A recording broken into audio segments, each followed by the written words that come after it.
All right, welcome back to POP Podcast. Sometimes you just stumble across something online, and it's like, whoa, hold on, we got to talk about this. Definitely. And that's exactly what happened with this whole Marvin Sapp situation. Yeah. There's this clip going around, and the reactions are, well, let's just say they're passionate. Yeah, there's a lot to unpack there. So much to unpack. And that's what we're diving into today. We're going to take a look at this Vibe article, Text Call A, and really try to understand what went down and why people are reacting so strongly. Sounds good. So to set the stage, this undated clip surfaces online featuring Marvin Sapp, the gospel legend, right in the middle of a church service. Now already it's kind of unusual to see something like this go viral.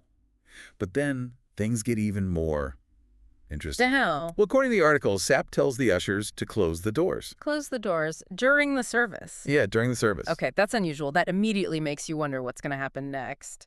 Right. It creates this sense of, anticipation, but also maybe a little bit of tension. Like, why are we locking the doors? Exactly. And then comes the ask. He reportedly asks everyone there, about 1,000 people in the sanctuary, plus another 1,000 estimated to be watching online, to give a $20 offering. A $20 offering. Okay, that's not unheard of. No, not at all. But the goal, the specific number he sets, is what really stands out. He wants $40,000. $40,000. Wow, that's specific. Very specific. All right, so what happens next? Well, he doesn't just leave it at that. The article actually quotes him saying, I'm going to quote this directly, "Close the doors, we all gonna leave together. Y'all ain't going no place but to the restaurant." Wow. Yeah, it's like, whoa, hold on a second. Now we're really talking about, maybe participation is expected before anyone can leave. It's giving very specific vibes. Yeah, like almost a little bit of pressure there. Yeah, a little bit. And then he turns to the people on the pulpit, specifically asking them to sow a $100 seed. And he explains it by saying, it costs to sit up here.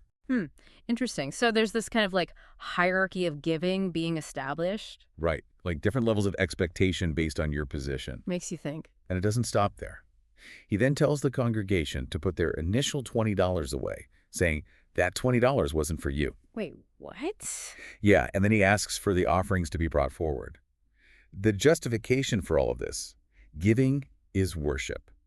Now, that phrase in itself, it's a common teaching in many faiths. Of course, yeah. But the way it all plays out here, the context, it just hits differently. Definitely raises some questions. It does.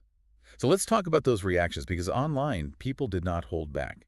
The Vibe article highlights this ex-user, formerly Twitter, of course, who shared the clip and just went off. They called Sapp's actions clearly hustling his congregation for $40K and using God's name to do it. That's a strong accusation.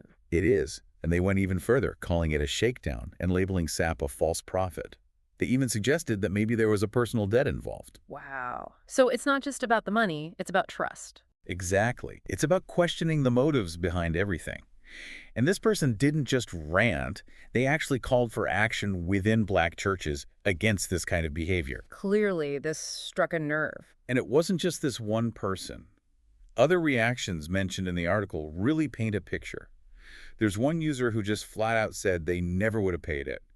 And then, for good measure, referenced Sapp's own song, "Never Would Have Made It." Oof. Yeah, that's a pointed critique. Right, like you saying about relying on faith, but now you're seemingly pressuring people for money. It definitely makes you think. And then you have someone joking about calling the police and screaming about being kidnapped.